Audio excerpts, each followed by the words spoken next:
Bonjour et bienvenue sur cette formation DCG UE10 durant laquelle on va se former toute l'année pour être prêt idéalement un mois avant l'examen. Après ça dépend aussi de votre investissement, mais d'être prêt le jour de l'épreuve.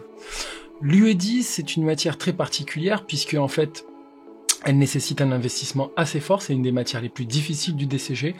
Et vous allez souvent croire que en fait elle est exclusivement comptable.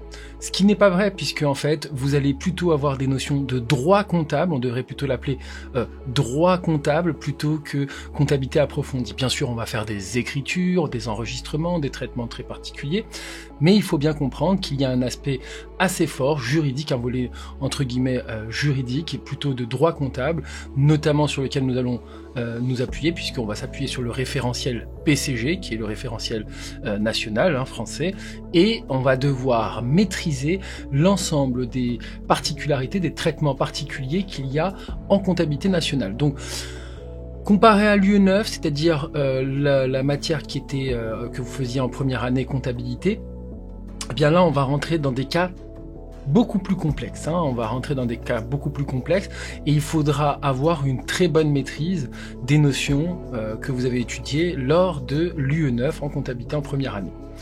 Je vous invite, si ce n'est pas déjà fait, à revoir vos cours, notamment les aspects les plus importants qui sont les immobilisations, les amortissements en comptabilité en UE9.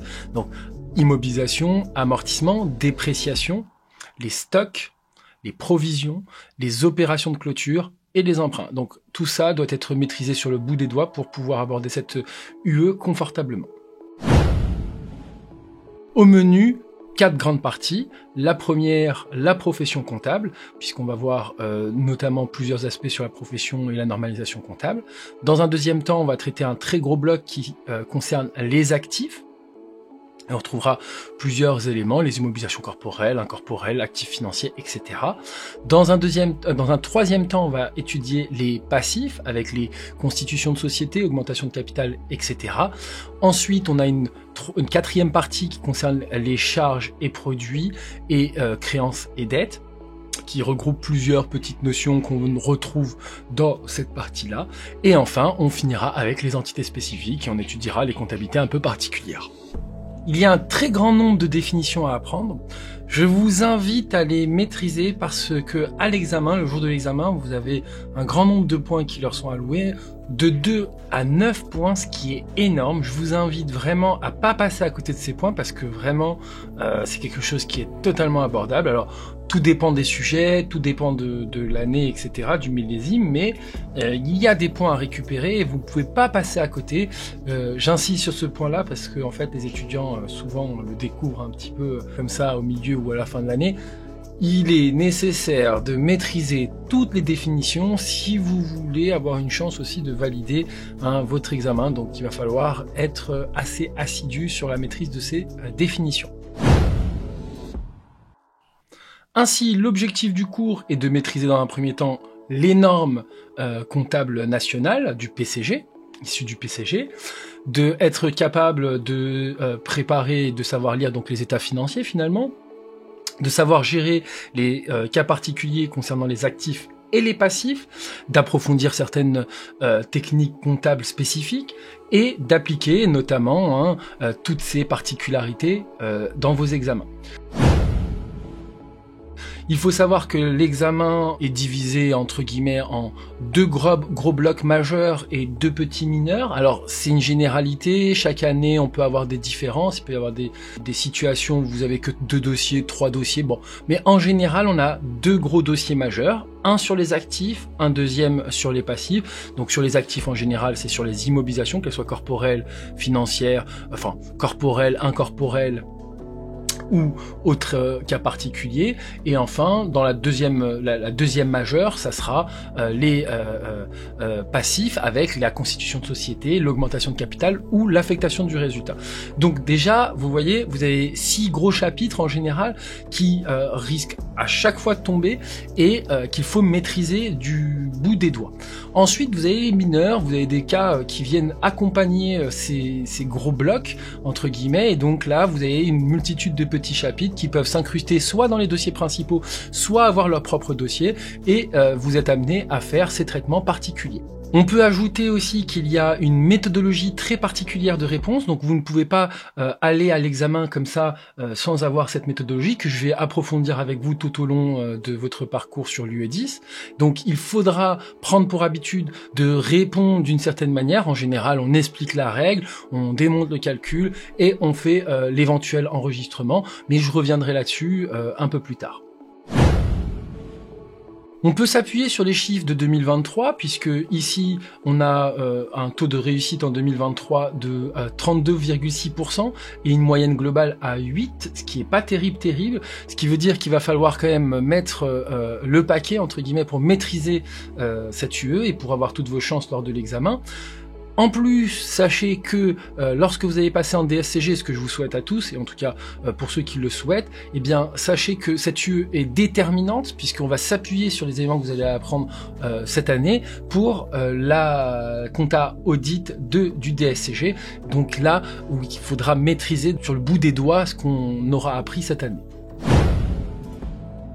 Mes conseils pour réussir, déjà une certaine rigueur et un certain rythme de travail. Je vous invite à travailler au moins 4 à 6 heures par semaine, notamment l'UE10 si ce n'est pas plus, n'hésitez pas. Et ce que je peux vous dire, c'est qu'il faut négliger aucun sujet du programme, puisque le programme est chargé et vous ne pouvez pas, entre guillemets, mettre de côté une partie. Ça, c'est un des premiers points. Donc ça veut dire qu'on va étudier les 20 chapitres que vous avez au programme, et qu'il faut les maîtriser et les comprendre, bien entendu. Ensuite, je vous conseille, comme je vous l'ai dit tout à l'heure, de vous entraîner régulièrement, et ça, c'est avec des cas pratiques. Il va falloir faire des exercices qui sont orientés DCG. Nous avons des exercices sur la plateforme qui vous sont déployés, sont orientés DCG, qui sont faits pour vous préparer à l'examen. Ils ne sont pas choisis au hasard, ils ne sont pas faits au hasard, ils sont vraiment faits pour que vous puissiez être capable de maîtriser le jour de l'examen votre sujet. Concernant la méthodologie de travail qu'on va utiliser ensemble, eh bien, sachez que vous allez pouvoir retrouver le cours téléchargeable, notamment que vous pourrez imprimer. Je vous conseille de l'imprimer, c'est toujours mieux de travailler sur papier. Après, chacun fait ce qu'il veut. Mais donc, le cours que vous pouvez imprimer, qui est complet et à jour, dans lequel vous allez avoir des cas exemples qui sont là pour illustrer les notions complexes que vous allez étudier avec moi. Ces cas exemples, je vous conseille aussi de les réaliser. Donc la version téléchargeable est sans la correction des cas exemples, et vous retrouverez la correction des cas exemples bien sûr sur la version en ligne, c'est-à-dire que vous pouvez regarder directement sur le site sur Zéro en Compta, et vous retrouverez les corrections directement. Donc moi vraiment je vous incite à les faire parce qu'ils sont très importants pour assimiler une notion complexe. Ensuite, vous avez des exercices. Ces exercices, bien sûr, faut les faire, il faut les réaliser. Vous avez une batterie d'exercices que vous pouvez télécharger et réaliser tranquillement. Je vous conseille aussi de ne pas regarder les corrections tout de suite. Vous avez bien sûr à disposition tous les corrigés, les explications. Si vous avez des questions, vous avez plusieurs méthodes pour nous contacter concernant un corrigé, un exercice, un cours. Vous avez bien sûr la possibilité de nous mettre un commentaire directement sur la plateforme en dessous du document concerné. Mais vous pouvez aussi nous envoyer un message sur WhatsApp dans le groupe dans lequel vous êtes avec nous. On essaiera de répondre, et enfin, on a un chatbot avec lequel vous pouvez envoyer les différents petits remarques que vous pouvez avoir ou problèmes, quels qu'ils soient. Enfin, une fois que vous avez fait les exercices, vous avez aussi des entraînements cas d'après DCG qui sont essentiels pour finaliser votre apprentissage. Je vous conseille vraiment de les faire tous, c'est nécessaire. Donc, en faisant ça, normalement, vous allez faire 20 ans d'examen avec nous. Donc, si vous avez fait tous les cas d'après DCG qu'on vous a mis, normalement, vous avez plus de 20 ans d'examen que vous aurez réalisé.